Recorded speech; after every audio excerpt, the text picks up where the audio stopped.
Silakan buka halaman lalu bunyi halaman 44.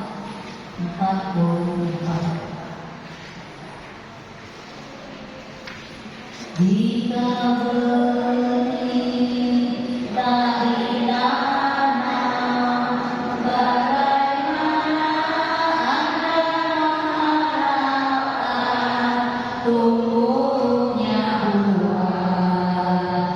Jika merawat dan memupuk, bagaimana Anda mengharapkan panen berlimpah? Jika benih tak ditanam, bagaimana Anda mengharapkan tumbuhnya buah?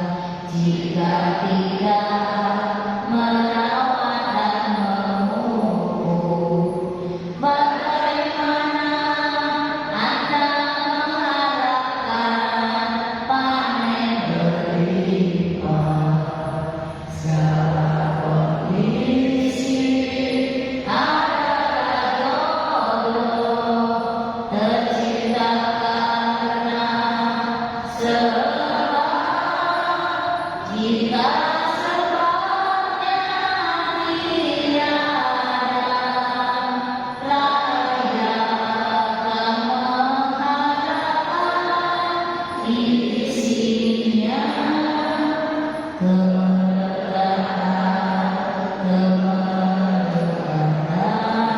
Menggantung kondisi.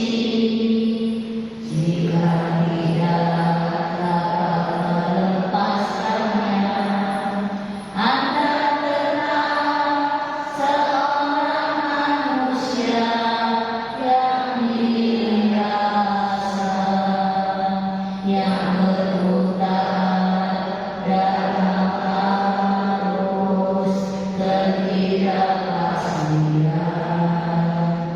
Derita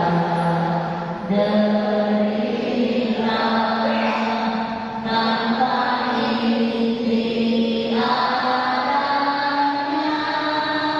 Mari kita usyuk. Silakan duduk.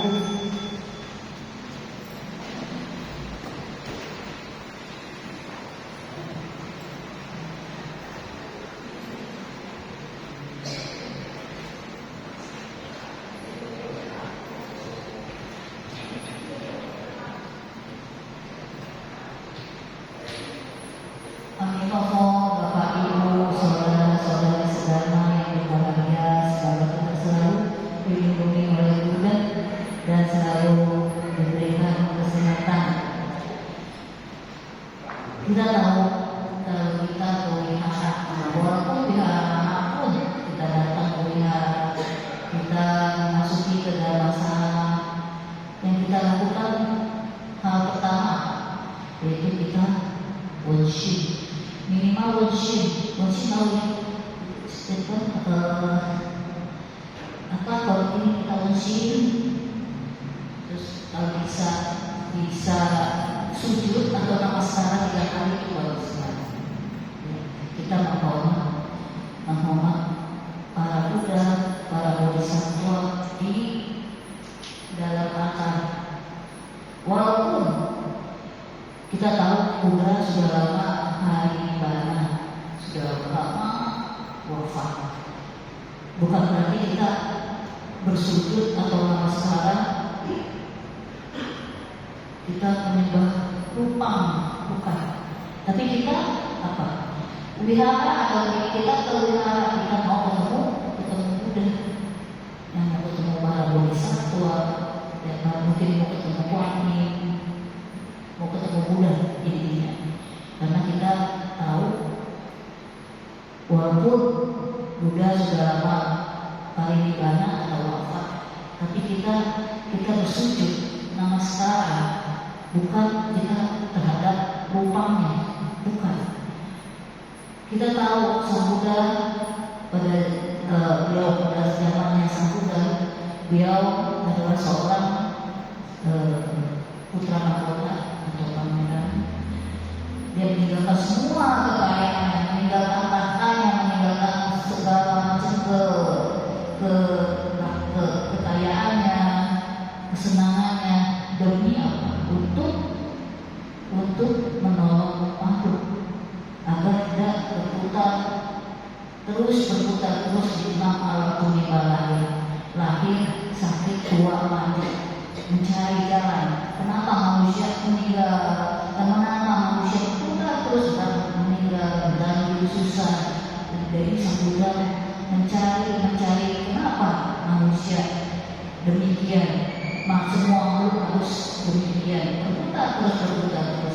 Lalu samudra mati diri selama 6 tahun hidup susah, yang kadang mati diri bermeditasi untuk mencari jalan bagaimana supaya semua makhluk terbebas dari penderitaan, keluar dari 6 alam kebimbangan sampai beliau ketemu, rupanya harus demikian, manusia harus demikian baru bisa terlepas atau terbebas dari penderitaan. Jadi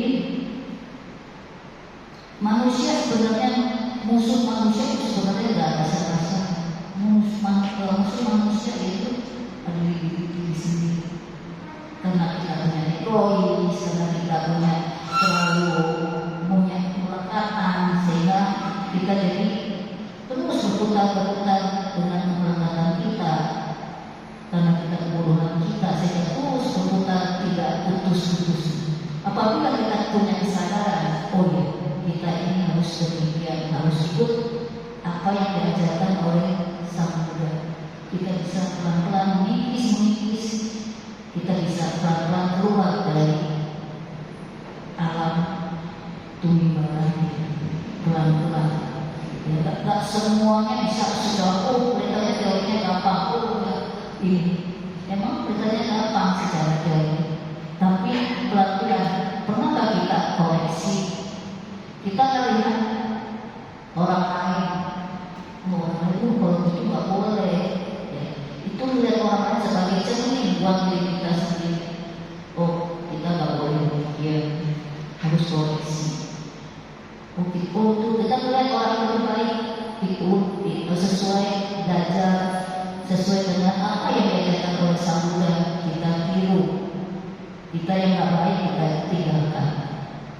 Ya, yang bagus kita contoh buat kita, kehidupan kita akan datang setelah kita meninggal.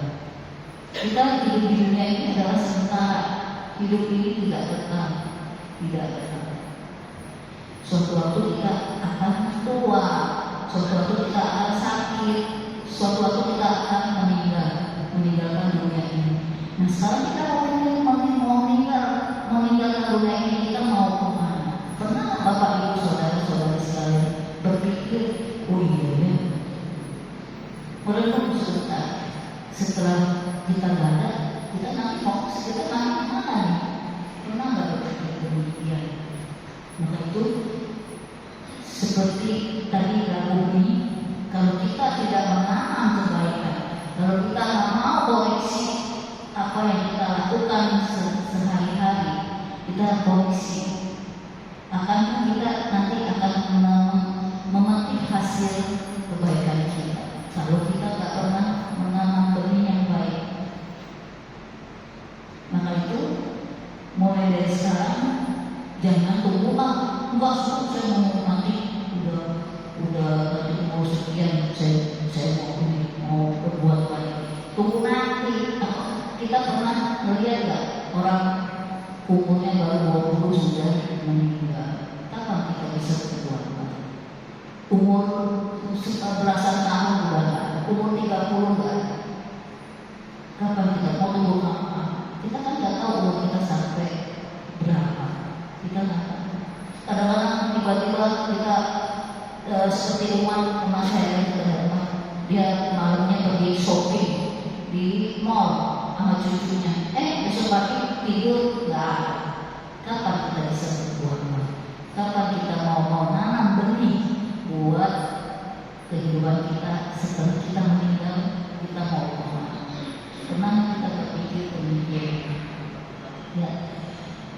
Kita tahu, jadi kita berlihat, kita ketemu dan kita bersujud, ya bersujud di depan altar, ya altar suci Sang Buddha, para bodhisattva. Kita bersujud. Ada yang nanya, kalau bersujud mau apa? Kita harus sebenarnya bersujud kita bilang Buddha terima kasih, saya bersyukur keluarga sehat-sehat, keluarga rukun, cukup makan, pokoknya bisa melalui hari-hari begitu. Kita harus sebagai manusia kita harus bersyukur, berterima kasih. Kita berterima kasih semoga Buddha, semoga nanti kedepannya itu jadi keinginan kita sendiri. Yang penting adalah bersyukur, berterima kasih bahwa hari ini kita bisa, Buddha terima kasih hari ini kita bisa berkumpul, bisa berwihara, bisa belajar belajar baca barita, bersyukur. Kita nggak boleh lupa bersyukur, berterima kasih. Jadi kita begitu masuk ke altar, kita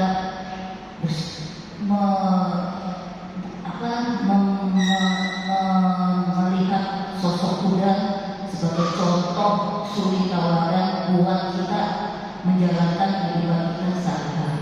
Kita dengan bersujud di hadapan altar, yaitu kita karena kita tahu Sang Buddha yang maha aku, yang maha suci, yang benar-benar maha segalanya, maha penyayang, maha segalanya.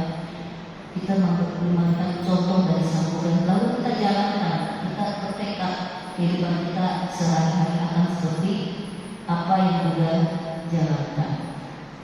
Itu sebagai contoh. Jadi kita bersujud di hadapan altar, bersujud bukan berarti menyembah berhala. Jadi kita mengingat Sang Buddha yang begitu agung, membimbing manusia, membimbing semua makhluk agar terlepas dari penderitaan. Maka itu kita mencari, belajar. Apa yang diajarkan Buddha? Ya, kita belajar.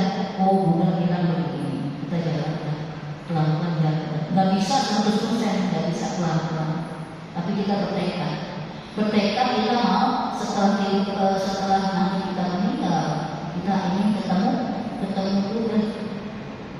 Kita bertekad ingin ketemu Buddha, tapi kita harus koreksi, harus berubah. Kita punya peranainya, kita punya sifatnya, kita berubah. Karena kita kehidupan ini adalah nggak kekal, nggak abadi. Suatu saat kita akan dipanggil. Suatu saat kita nggak tahu dipanggilnya dalam bentuk apa. Kan banyak tuh kejadian ada apa namanya gempa bumi, katanya udah nggak. Kapan kita membuat berbuat? Kita udah nggak perlu. Maka itu kita mesti dari sekarang belajar apa? Belajar dharma, mengerti, cari belajar dharma. Terus kemudian kita jalankan, kita praktekkan, baru kita akan menghasilkan mengerti hasil dari perbuatan. Kalau bagi tanah dengan baik, tidak dipupuk, tidak disiram dengan hal-hal yang baik, apakah kita akan menghasilkan hasil atau buah yang bagus? Tidak bisa. Maka itu dari sekarang mulai berubah, introspeksi, koreksi diri pelan-pelan. Karena kita nggak tahu sehari demi sehari, seminggu, sebulan, waktu cepat. Ini aja kalau tahun 2024 katanya sudah pertengahan, kita akan bulan bana bulan 7 akan bulan cepat sekali. Jadi bukan kita ulang tahun kita makin muda, bukan kita makin berkurang. Nah, kalau kita tidak mulai dari sekarang mau kapan? Buddha ada di dalam diri kita. Ya, Buddha dalam diri kita. Kita mau supaya keluarga harmonis, itu semua dari perbuatan kita. Kita mau supaya apa namanya? Supaya altar, misalkan di rumah punya altar, kita mau altar kita yang sakral, kita mau yang pokoknya yang benar-benar ini. Kalau perbuatan kita tidak sesuai, apakah bisa? Nggak bisa. Kita mau di lingkungan kita baik-baik, suci, sakral. Tapi kalau diri kita tidak menciptakan sendiri, apakah bisa? Tidak bisa. Jadi semua itu kita ciptakan. Kalau kita mau buat kita lembut, kalau kita tidak memulai atau menciptakan itu kondisi yang demikian, apakah bisa? Tidak bisa. Semua itu dari diri kita. Kita mau supaya kita rupanya mau yang agung, tapi kita tidak mau menciptakan suasananya. Kita mau ada masalah kelihatannya suntuk benar-benar ini, tapi kita yang masuk ke dalam masalah berisik kayak pasar, apakah bisa? Tidak bisa. Justru kalau kita mau merubah suasana supaya khusyuk, supaya benar-benar agung, kita harus ciptakan, barulah tercipta yang bagus. Kalau kita tidak menciptakan di rumah, tidak bisa menciptakan keluarga yang tenang, ribut, apa bisa? Tidak bisa. Semua itu dari diri kita sendiri. Buddha itu ada di dalam diri kita, bukan segala sesuatu kita lakukan dengan perbuatan, baru akan menghasilkan yang baik. Jadi ada orang bilang suhu itu rupang saya dibati, rupang saya dibati itu rupangnya terbuat dari giok yang asli, dibati sama orang terus buang ke sampah.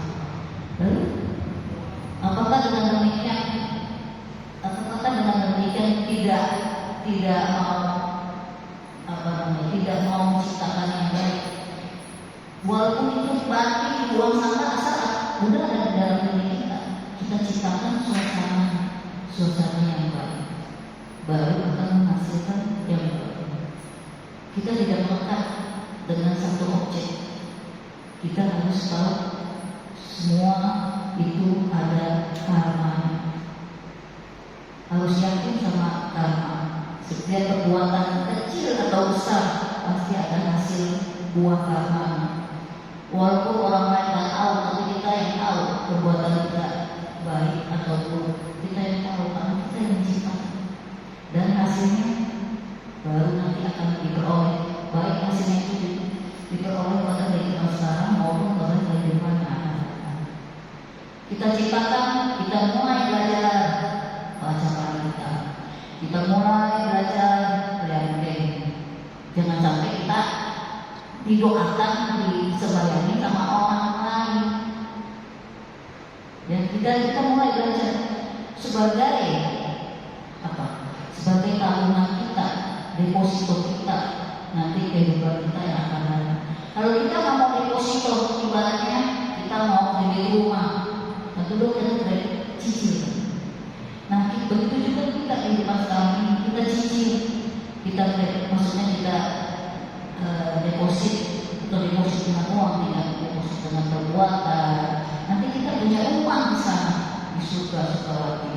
Kalau kita nggak mau nyicil sekarang, tidak mau deposito sekarang, nggak mau nabung, nanti kehidupan yang akan datang kita nggak punya apa-apa. Karena kita nggak mau mulai dari sekarang. Nabung, berbuat baik, reading, baca parita. Karena apa? Itu yang bisa menuntun kita, yang menentukan kita nanti mau kemana. Jangan sampai kita setelah meninggal kita nggak tahu kemana, bingung. Seperti halnya saya pernah sembahyang orang meninggal 2 yang lalu. Itu popo saya meninggal. Itu ada orang yang bisa melihat popo saya meninggal itu poponya ini aja di situ di peti mati situ. Bingung subuh, iya justru orang meninggal itu dia bingung, apalagi dia tak pernah selama kehidupan dia sehari-hari tak pernah belajar kawita, baca kawita, tidak pernah belajar mantra, baca yake, gak pernah mau apa namanya wihara. Nah setelah dia meninggal dia bingung, saya kemana ya? Saya mau kemana? Dia bingung. Ada lagi yang di samping kaki menangis karena dia bingung, karena tidak mau selama hidupnya nggak mau selalu menyicil gitu, nggak mau deposito, maksudnya berkeluar dan berbuat. Nanti begitu kehidupan berakhir, dia bingung mau kemana. Kalau keluarganya mau, kalau keluarganya berbakti, anak saya, anaknya, kasih ini buat orang tua, kasih yang terbaik, disembayani, dipanggil buat orang doa ini. Kalau misalkan keluarganya anaknya nggak tahu, kebetulan tuh anaknya agamanya angkat lagi. Udah, aduh bingung nih mau sembahyang gimana nih papa. Jadi dia sendiri agamanya agama lain, apa-apanya agamanya lain. Udah tinggal ya, bingung dari dulu bingung kan. Gimana? Ada lagi begitu bapaknya meninggal, anaknya ribut harta warisan, ribut berantem sampai pukul-pukulan. Saya itu baru membayar orang meninggal, dia anaknya 2 laki 1 perempuan, baru itu bapaknya sebelum meninggal, lagi koma, sebelum dia berbagi tanah warisan. Begitu meninggal, ribut dan anaknya nggak tahu dan berbagai bagaimana, ribut anak laki berantem jotos-jotosan. Apakah orang tuanya akan bahagia? Tidak. Kesian papanya menjadi, mungkin papanya meninggal udah di alam lain, udah dunia lain. Kita bisa lihat yang meninggal, tapi yang meninggal bisa lihat kita. Itu papanya nangis, mungkin bingung mau kemana, anaknya pada ribut heboh. Itulah kalau kita tidak mau dari sekarang menanam benih, tidak mau bagaimana nanti kehidupan akan datang. Kalau keluarganya bagus, kalau keluarganya baik, itu tergantung siapa, tergantung diri kita sendiri. Kalau kita sudah dari masih hidup berbuat, itu menabung. Begitu kita terjadi kita meninggal, kita otomatis udah terlahir di alam yang lebih bagus, tidak bergantung dengan keluarga, tidak bergantung apa keluarganya mau nggak berbakti, mau gimana, tapi kita sudah ada kita punya tabungan rumah misalnya, sudah ada.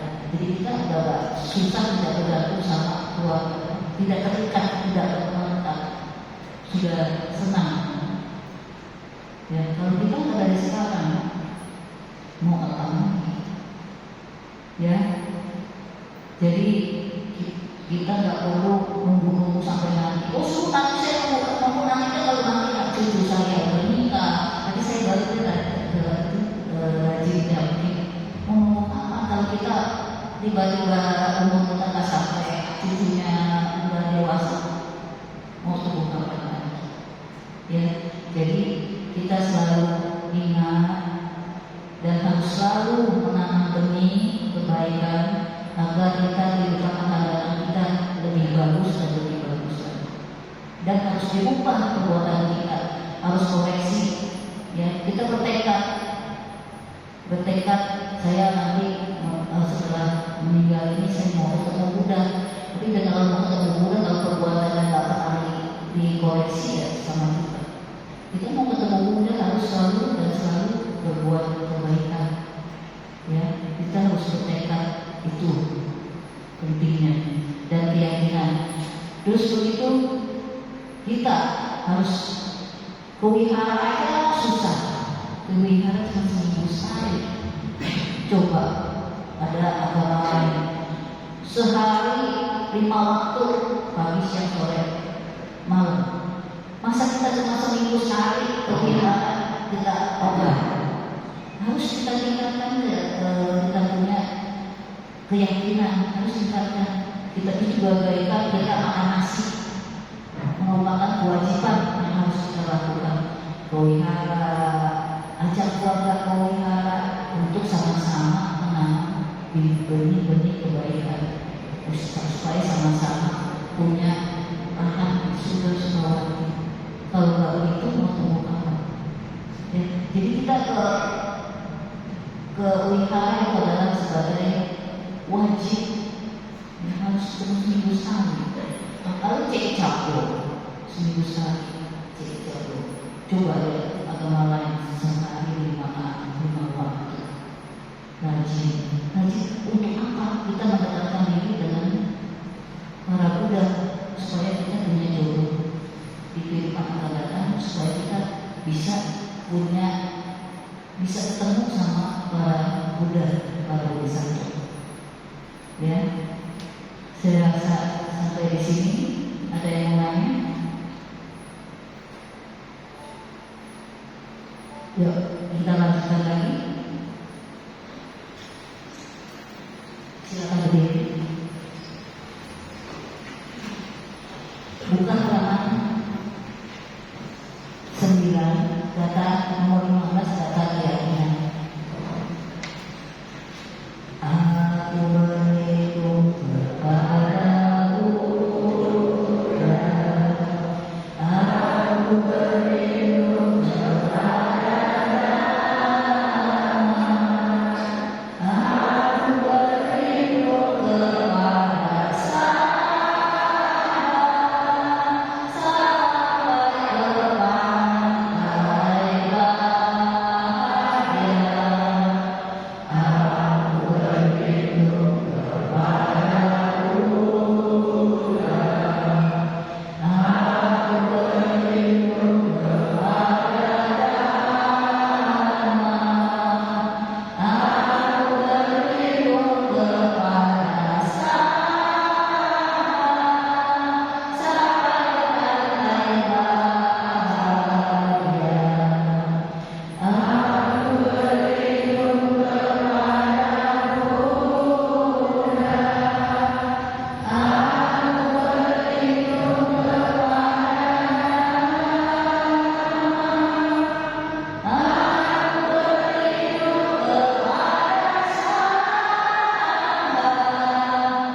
Da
berlutut, gunakan pada malam hari ini dengan doa keinginan diri sendiri, doa untuk diri sendiri, untuk keluarga, untuk usaha, untuk sekolah, dan untuk apa saja. Mari kita mulai.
Seluruh jasa dan pahala yang kami limpahkan untuk semua yang hadir di dalam masalah ini.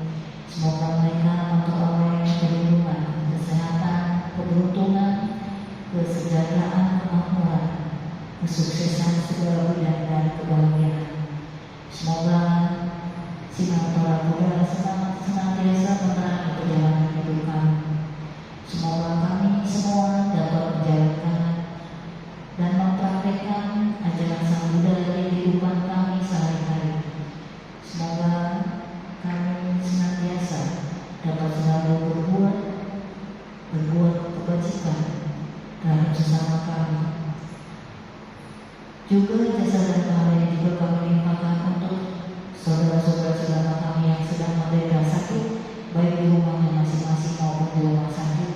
Semoga kekuatan dari para Buddha sehingga dapat menyembuhkan mereka, dan semoga mereka diberikan kekuatan kesabaran dalam menghadapi penyakitnya, dan semoga amal buruk mereka yang besar dari kecil menjadi biasa. Juga jasa dan pahala yang juga kami limpahkan untuk semua makhluk manapun juga, baik yang di dalam maupun yang di luar, baik yang terlihat maupun yang tidak terlihat, baik yang kuat maupun yang lemah. Semoga semua makhluk terbebas dari perintahannya. Semoga semua makhluk membuang sifat-sifat jelek mereka.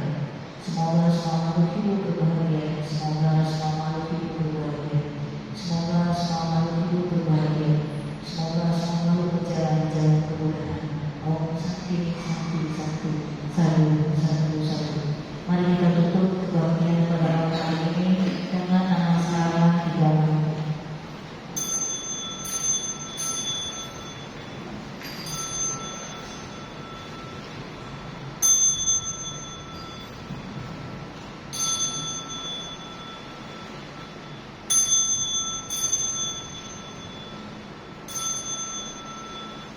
Kunci Amitabha, silakan dulu.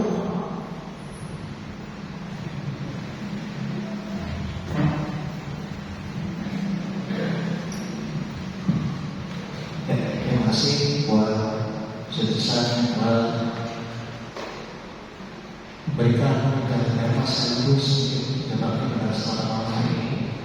Semoga membawa satu perjalanan kepada semua yang hadir.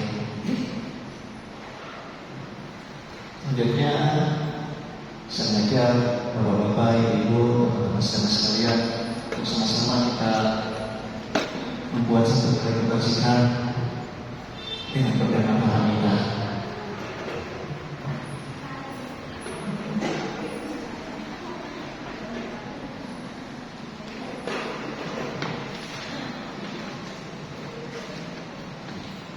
Mari berhati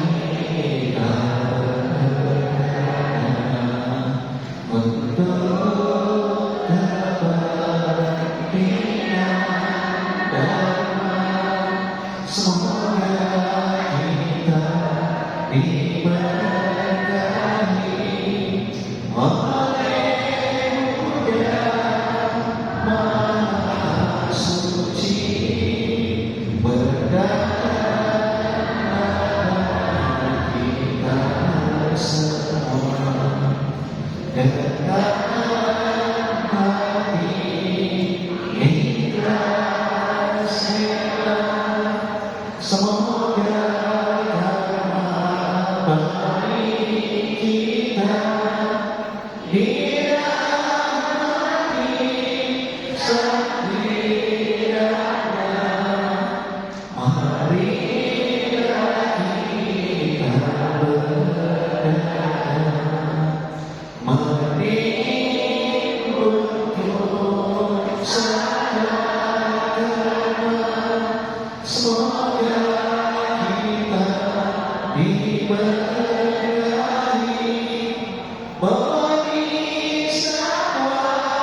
Semoga dengannya membawa manfaat untuk agama di tempat kita. Semoga berkesan senantiasa menyertai kita semuanya. Sebentar kita waktunya sejenak, sementara kita pun mengulang pengumuman minggu kemarin. Kita nanti akan ada website bersama di perguruan Budi Dharma di jalan dekat Tanah Bocah. Nanti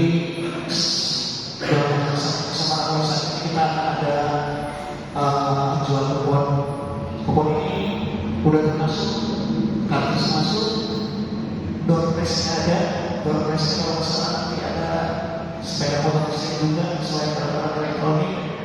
Terus ada kupon dasar. Jadi dari 25.000 ini kita beli ada kupon dasar ke 10.000. Ya, kalau misalnya kan banyak tempat di sana, misalnya jual bakso, somai, mungkin kita beli kupon agak lebih banyak Bu. Kita beli somai misalnya 30.000, kupon itu cuma 10.000 doang Bu, nggak cukup, jadi agak kebanyakan. Jadi nanti tanggal 29 hari Sabtu kita akan berangkat dan ini ada kupon terakhir. Minggu ini udah tinggal sisa sedikit habis. Ya, ini pun sebagai tanda gratis masuk buat kita datang ke Semarang Waisak. Ya. Jadi bagi ibu mau ya hari ini terakhir, minggu ini terakhir maksudnya. Ya. Jadi nanti kalau ada yang mau nanti sama ibu Sibuan. Ya. Saya rasa demikian. Jangan lupa dulu selesai ini kita ada baca berita memperingati 49 hari Bapak Anwar. Jadi bagi teman-teman saya berharap untuk sama-sama kita baca berita kesempatan 49 hari almarhum Bapak Anwar.